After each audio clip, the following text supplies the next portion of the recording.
அமைதி அருளும் இறைவா, உம்மை போற்றுகின்றோம். நெஞ்சில் சுமக்கும் இறைவா, நீதியில் நிறைவே இறைவா, சுமை தாங்கியே இறைவா, புகழ்ந்து போற்றி ஆராதிக்கின்றோம்.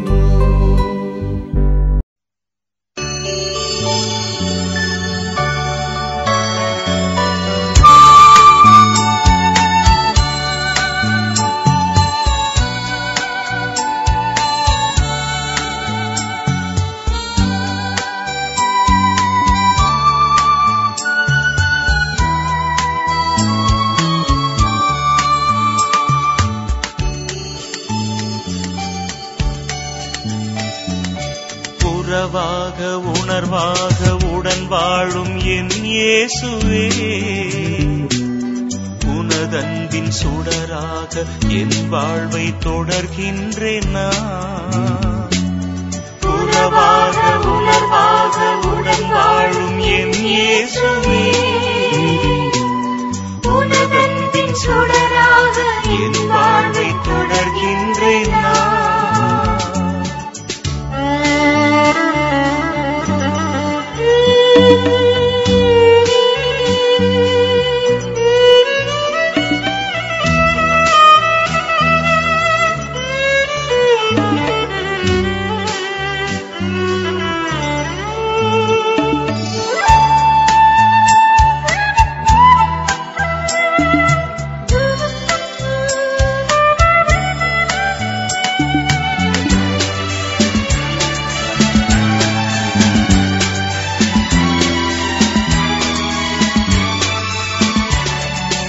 உருவாக்கும் போதும் தன் பணியாற்றும் மழை பொன்ற எனக்குள்ளே கனலாக்கினாய்.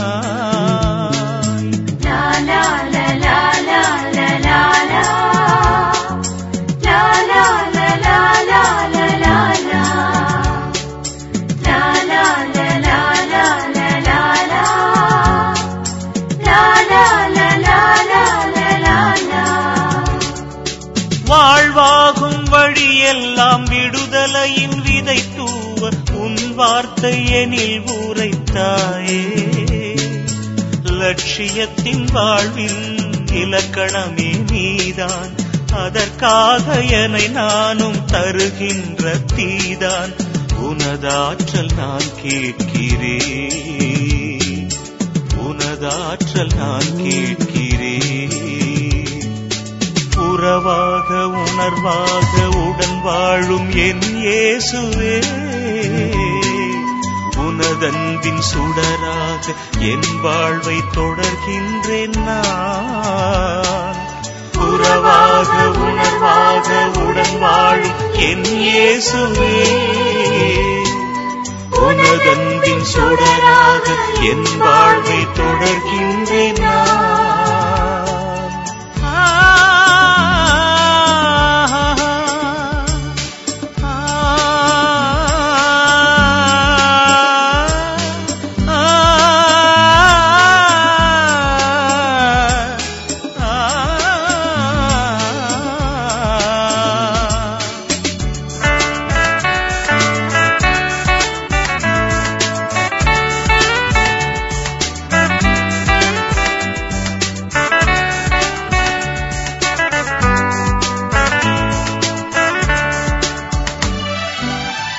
கொள்கை வழி நின்று உழைக்கின்ற பொழுதெல்லாம் உன் நேச கரம் தாங்குமே.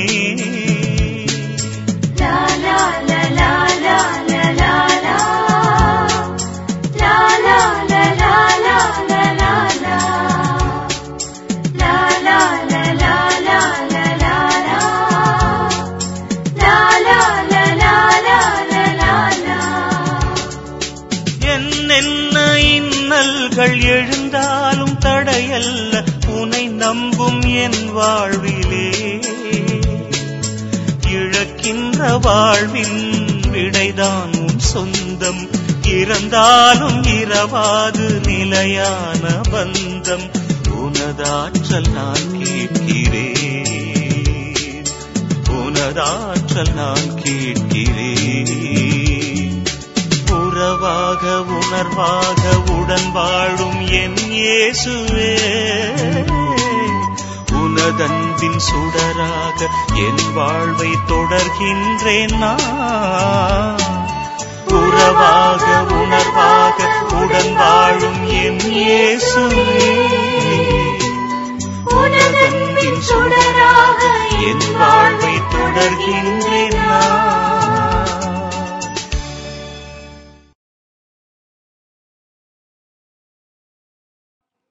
லூக்கா எழுதிய நற்செய்தி அலகு 6 இறை சொற்றொடர்கள் 12 முதல் 19 வரையிலானவைகள். அக்காலத்தில் இயேசு வேண்டுவதற்காக ஒரு மலைக்கு போனார். அங்கு கடவுளிடம் வேண்டுதல் செய்வதில் இரவெல்லாம் செலவிட்டார். விடிந்ததும் அவர் தம் சீடர்களை தம்மிடம் கூப்பிட்டு அவர்களுள் 12 தேர்ந்தெடுத்து அவர்களுக்கு திருத்தூதர் என்று பெயரிட்டார். அவர்கள் முறையே பேதுரு என்று அவர் பெயரிட்ட சீமோன், அவருடைய சகோதரர் அந்திரேயா, யாக்கோபு, யோபான், பிலிப்பு, பர்த்தலேமியு, மத்தேயு, தோமா, அல்பையின் மகன் யாக்கோபு, தீவிரவாதி எனப்பட்ட சீமோன், யாக்கோபின் மகன் யூதா, துரோகியாக மாறிய யூதாஸ் இஸ்காரியோத் என்பவர்களே. இயேசு அவர்களுடன் இறங்கி வந்து சமவெளியான ஒரு இடத்தில் நின்றார். பெருந்திரளான அவருடைய சீடர்களும் யூதேயா முழுவதிலிருந்தும் எருசலேமிலிருந்தும் தீர் சீதோன் கடற்கரை பகுதிகளிலிருந்தும் வந்த பெருந்திரளான மக்களும் அங்கே இருந்தார்கள். அவர் சொல்வதை கேட்கவும் தங்கள் பிணிகள் நீங்க நலமடையவும் அவர்கள் வந்திருந்தார்கள். தீய ஆவிகளால் தொல்லைக்கு உள்ளானவர்கள் குணமானார்கள். அவரிடமிருந்து வல்லமை வெளிப்பட்டு அனைவர் பிணியையும் போக்கியதால் அங்கு திரண்டிருந்த மக்கள் யாவரும் அவரை தொட முயன்றனர். ஆண்டவரின் அருள்வாக்கு. இறைவா உமக்கு நன்றி. கிறிஸ்து இயேசுவிலே பிரியமுள்ள சகோதரிகளே, சகோதரர்களே, திருத்தூதர்களான புனித சீமோன் யூதா பெருவிழாவை கொண்டாடுகிறது. திருத்தூதரான சீமோனை குறித்து திருத்தூதர்களின் அட்டவணையை தவிர்த்து வேறு எங்கும் காண கிடைக்கவில்லை. ஒரு சில அறிஞர்கள் இவர் கானாவில் நடைபெற்ற திருமண விழாவிலே மணமகனாக இருந்தவர் என்றும் இயேசு செய்த புதுமையை கண்டு அவரை பின்தொடர்ந்து வந்துவிட்டார் என்றும் கூறுவார். ஆனால் இதற்கு உண்மையான ஆதாரம் இல்லை. தீவிரவாதி எனப்பட்ட சீமோன் என அழைக்கப்படுவதால் இவர் யூதர்களை ஆட்சி செய்து வந்த ரோமியர்களின் கொட்டத்தை அடக்கி தங்களுடைய ஆட்சியை நிறுவ முயன்றோர் குழுவில் இருந்திருக்கலாமோ என நம்பலாம். இது ஓரளவு யூகிக்க முடியும். ஆண்டவர் இயேசுவின் முன்னேற்றத்திற்கு பிறகு இவர் முதலில் எகிப்திற்கும் அதன் பிறகு தெற்கு ஆப்பிரிக்கா நாட்டிற்கும் பின்னர் பிரிட்டனுக்கும் சென்று நற்செய்தி அறிவித்ததாகும். இறுதியிலே பெர்சியாவிற்கு சென்று நற்செய்தி அறிவிக்கின்ற போது எதிரிகளால் ரம்பத்தால் உடல் 2ஆக அறுக்கப்பட்டு கொல்லப்பட்டார் என்றும் சொல்லப்படுகிறது. யூதா ததையை குறித்து சொல்லுகிற பொழுது இவரை குறித்தும் விவிலியத்திலே அதிகமாக காண கிடைக்கவில்லை. திருத்தூதர் அட்டவணையில் இவர் சீமோனோடு இணைந்து வருகிறார். இவர் இயேசுவின் நெருங்கிய உறவினர். இயேசுவை போன்று இருந்ததால் பலருக்கு இயேசுவையும் இவரையும் வித்தியாசப்படுத்துவதில் குழப்பம் ஏற்பட்டது. நற்செய்தியில் இவர் பேசிய ஒரு வசனம், ஆண்டவரே, நீர் உம்மை உலகிற்கு வெளிப்படுத்தாமல் எங்களுக்கு வெளிப்படுத்த போவதாக செல்கிறேரே ஏன் என்பதுதான். யூதா கேட்ட கேள்விக்கு ஆண்டவர் இயேசு சொல்கின்ற பதில் நம்மை சிந்திக்க வைக்கிறது. அதாவது, என் மீது அன்பு கொண்டுள்ளவர் நான் சொல்வதை கடைபிடிப்பார், என் தந்தையும் அவர் மீது அன்பு கொள்வார், நாங்கள் அவரிடம் வந்து அவருடன் குடிகொள்வோம் என்பதுதான். யூதாவின் கேள்விக்கு இயேசுவின் பதிலாக இருக்கின்றது. ஆண்டவர் இயேசுவின் முன்னேற்றத்திற்கு பிறகு இவரும் எடேசாவிற்கு சென்று நற்செய்தி அறிவித்ததாகவும் அங்கிருந்த மன்னனின் நோயை நீக்க அவர் கிறிஸ்தவத்தை தழுவினார் என்று சொல்லப்படுகிறது. எடேசாவில் நற்செய்தி பணி ஆற்றிய பிறகு யூதா பெர்சியா நாட்டிற்கும் சென்று நற்செய்தி பணி செய்ததாக சொல்லப்படுகிறது. இவர் பெர்சியாவிலே நற்செய்தி பணி செய்து கொண்டிருந்த போதுதான் அங்கிருந்த எதிரிகள் இவரை அம்புகளால் எய்து கொன்று போட்டார்கள் என்று சொல்லப்படுகிறது. யூதா தான் ஆண்டவர் இயேசுவிடமிருந்து பெற்ற நற்செய்தி எல்லா மக்களுக்கும் அறிவித்து நற்செய்தியின் தூதுவராய் விளங்கினார். இவர் கைவிடப்பட்டோர், ஆதரவற்றோர், முதியோர் போன்றோருக்கு பாதுகாவலராக விளங்கினபடியினாலே இவரை பற்றி குறித்து சொல்லுகிற பொழுது ஏழை எளிய மக்களுக்கு அதிகமாக உதவியிருந்து அவர்களோடு பயணித்தவர் என்பதை நம்மால் புரிந்து கொள்ள முடிகிறது. யூதா ததேவு கைவிடப்பட்டோர் ஆதரவற்றோருக்கு பாதுகாவலராக விளங்குகிறார். அப்படியானால் இவர் நிச்சயமாக இத்தகைய மக்கள் மத்தியிலே இவர் பணி செய்திருக்க வேண்டும், பேர் உதவியாக இருந்திருக்க வேண்டும். அதனால்தான் இவர் இத்தகையோருக்கு பாதுகாவலராக விளங்குகிறார். இவருடைய விழாவை கொண்டாடுகிற நாமும் ஏழை எளியவர் கைவிடப்பட்டோருக்கு உதவி செய்து வாழ வேண்டும். இதைத்தான் லியோ திருத்தந்தை இன்றைக்கு இந்த ஓரிரு வாரங்களுக்கு முன்பதாக தன்னுடைய மறைத்தூது மடலிலே ஏழைகளுக்கென்று கரிசனை மட்டுமல்ல, அக்கறை மட்டுமல்ல, அவர்களும் வாழ வேண்டிய உரிமை உள்ளவர்கள் என்ற முறையிலே we should have the preferential option for poor என்ற முறையில் நாம் ஏழைகளுக்காக போராட வேண்டும், ஏழைகளோடு வாழ வேண்டும், ஏழைகளாக மாற வேண்டும். திருச்சபை ஏழைகளுக்காக ஏழையாய் ஏழைகளுக்காக இருக்க வேண்டும் என்பதை அறிவுறுத்துகிறார். நான் பசியாயிருந்தேன், உணவு தந்த, தாகமாயிருந்தேன், தாகத்தை தணித்த, அந்நியனாயிருந்தேன், ஏற்றுக்கொண்ட, ஆடையில் இருந்தேன், ஆடை கொடுத்த, நோயிற்றிருந்தேன், பார்க்க வந்த, சிறையில் இருந்தேன், தேடி வந்த என்று சொல்லப்படுற அளவுக்கு நம்மை குறித்து யாராவது சொல்லுவார்கள் என்று சொன்னால் நாமெல்லாம் பேறு பெற்றவர்களே. அப்போது நாம் நேர்மையானவர்கள் அவரிடம் எப்படி என்று கேட்பார்கள். அதற்கு இயேசு, மிகச் சிறியவராகிய என் சகோதர சகோதரிகளுக்குள் ஒருவருக்கு செய்த போதெல்லாம் எனக்கே செய்தீர்கள் என்பார். நாம் சாதாரண மக்களுக்கு நல்ல காரியங்களை செய்யும்போது அது கடவுளுக்கும் இயேசுவுக்கும் செய்ததாக இயேசுவால் பார்க்கப்படுகிறது. எனவே நாம் நம்மோடு வாழுகிற ஏழை எளிய மக்களுக்கு நம்மாலான உதவிகளையும் நற்செய்தி பணிகளையும் ஆற்றுவோம். ஆமென். மன்றாடுவோமாக. திருத்தூதர்களின் நாயகனே ஆண்டவரை இயேசுவை உம்மை போற்றுகிறோம். எங்களையும் உம் திருத்தூதர்களாக அழைத்திருப்பதற்காக உமக்கு நன்றி. இல்லற வாழ்விலும் துறவற வாழ்விலும் நற்செய்தி பணி ஆற்றுகின்ற மக்களுக்காக நன்றி. எல்லோருடைய வாழ்விலும் பணியிலும் நாங்கள் உமது தூதுவர்களாக தொடர்ந்து துணிச்சலோடும் தெளிவோடும் வாழ அருள்தாரும் ஆண்டவரே. ஆமென். விரும்புகிறேன் நீயும் குணமாகு, அஞ்சாதே நான் என்றும் உன்னோடு. விரும்புகிறேன் நீயும் குணமாகு, அஞ்சாதே நான் என்றும் உன்னோடு.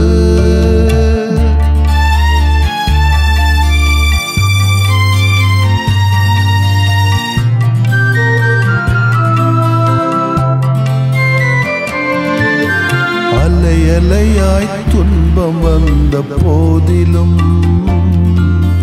அரவணைத்து காக்கும் எங்கள் அன்பு தெய்வமே. அலையலையாய் துன்பம் வந்த போதிலும் அரவணைத்து காக்கும் எங்கள் அன்பு தெய்வமே.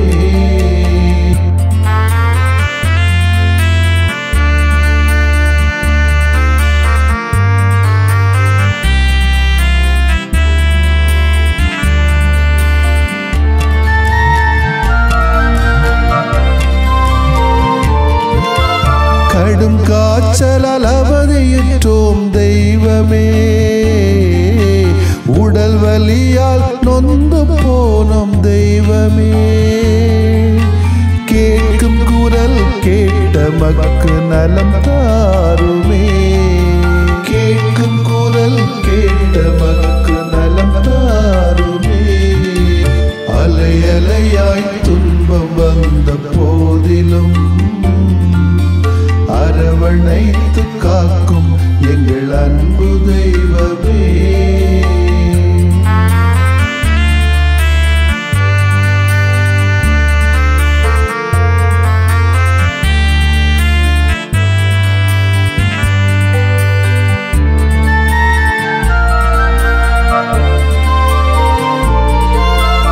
உள்ளம் நிறைவை இழந்து நின்றோம் தெய்வமே, குழந்தையின்றி நிலை குலைந்தோம் தெய்வமே. கேட்கும் குரல் கேட்ட மக்கு நலம் தாருமே, கேட்கும் குரல் கேட்ட மக்கு நலம் தாருமே. அலை அலையாய் துன்பம் வந்த போதிலும் அரவணைத்து காக்கும் எங்கள் அன்பு தெய்வமே.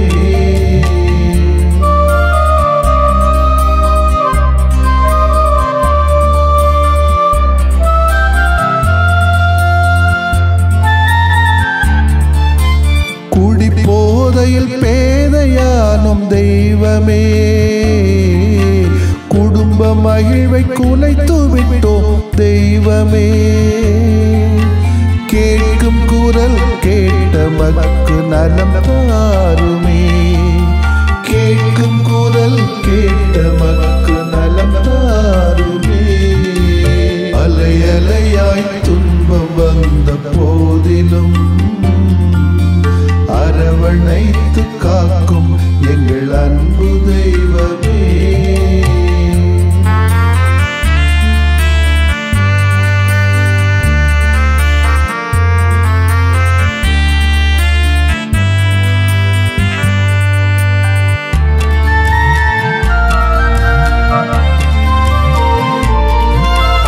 புற்று நோயால் பலம் இழந்தோம் தெய்வமே,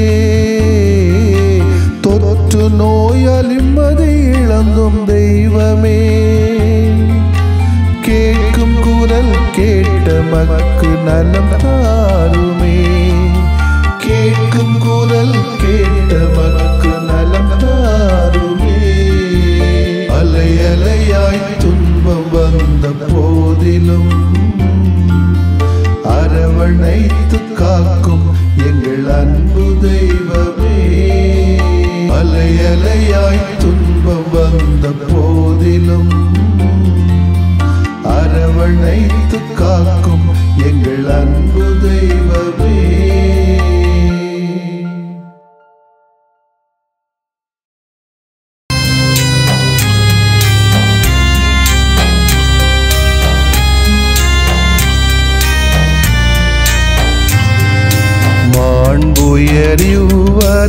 மாண்புயரிவருள்ளடையாளத்தை தாழ்ந்து பணிந்து ஆராதிப்போம்.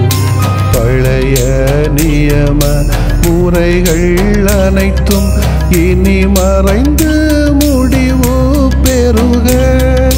புதிய நியம முறைகள் வருக. புலன்களாலே மனிதன் இதனை அறிய இயலா. குறைகள் நீக்க நம்பிக்கையின் உதவி பெறுக.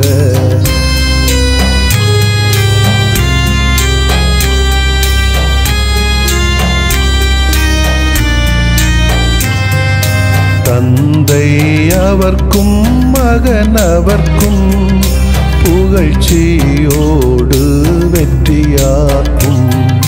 மீட்பின் பெருமை மாட்சிமையோடு வலிமை வாழ்த்து யாவுமாக. இருவரிடமாய் வருகின்றவராம் தூய ஆவியானவர்க்கும் அளவில்லாத சமப்புகழ்ச்சி என்றுமே உண்டாகுக. ஆமென். வானின்று அவர்களுக்கு அப்பமளித்தீரே, இனிமையெல்லாம் தன்னகத்தில் கொண்ட அப்பம் இதுவே. மன்றாடுவோமாக. இறைவா, இந்த வியப்புக்குரிய அல்வடையாளத்திலே உம்முடைய பாடுகளின் நினைவு எங்களுக்கு விட்டு சென்றீ. உம் திருவுடல் திருரத்தமாகியவற்றின் தூய மறைபொருளை வணங்கும் நாங்கள் உமது மீட்பின் பயனை இடைவிடாமல் துய்த்து உணர்ந்து மகிழ அருள்வீராக. தந்தையாகிய இறைவனோடும் தூய ஆவியாரின் ஒன்றிப்பில் இறைவனா என்றென்றும் வாழ்ந்து ஆட்சி செய்கின்ற உம்மை மன்றாடுகிறோ.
உலகெங்கும் சென்று படைப்பிற்கெல்லாம் நற்செய்தியை பறைசாற்றுங்கள்.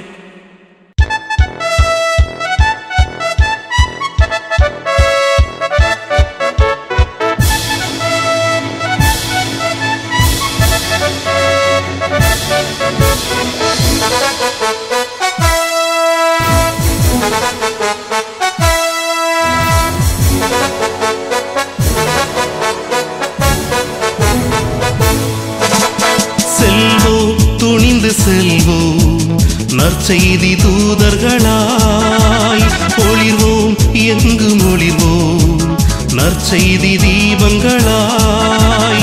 திருமுழுக்கு நமக்கு தந்த திருத்தூது பணி உணர்ந்து, திருமுழுக்கு நமக்கு தந்த திருத்தூது பணி உணர்ந்து செல்வோம், துணிந்து செல்வோம் நற்செய்தி தூதர்களாய், ஒளிர்வோம் எங்கும் ஒளிர்வோம் நற்செய்தி தீபங்களாய்.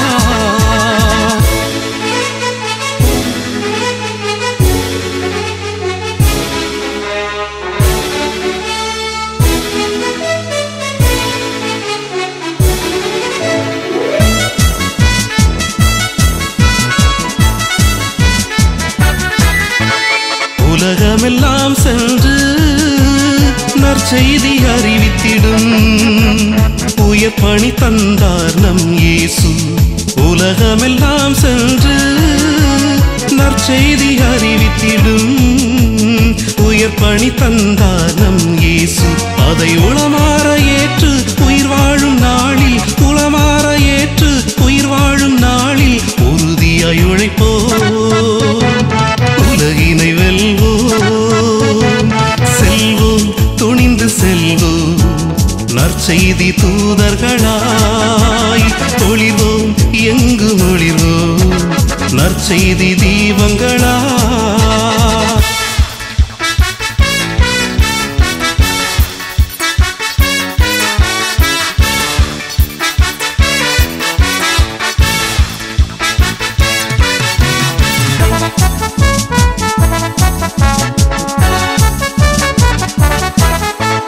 இயேசுவின் அருள் வாக்கை இதயமதில் ஏந்தி இந்தியா வந்தார் திருத்தூமா. இயேசுவின் அருள் வாக்கை இதயமதில் ஏந்தி இந்தியா வந்தார் திருத்தூமா. அவர் இறையாட்சி வளர்க்க மறைசாட்சியானார், இறையாட்சி வளர்க்க மறைசாட்சியானார். இறைக்குலம் நாம் உணர்வோம், மறைபணிதனை தொடர்வோம். செல்வோம், துணிந்து செல்வோம் நற்செய்தி தூதர்களாய், ஒளிர்வோம் எங்கும் ஒளிர்வோம் நற்செய்தி தீபங்களாய்.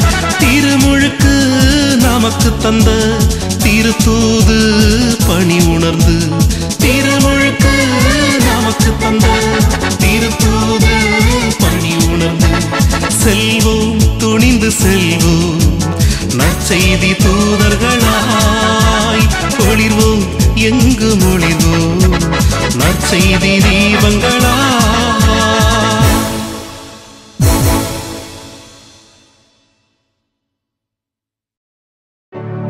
நிலையான புகழுக்குரிய தூய இறை நன்மைக்கு எல்லா காலமும் தொழுகையும் புகழும் போற்றியும் ஆட்சிமையும் உண்டாக கடவது. போற்றியும் ஆட்சிமையும் உண்டாக கடவது. தந்தை, மகன், தூய ஆவியாரின் பெயராலே ஆமென்.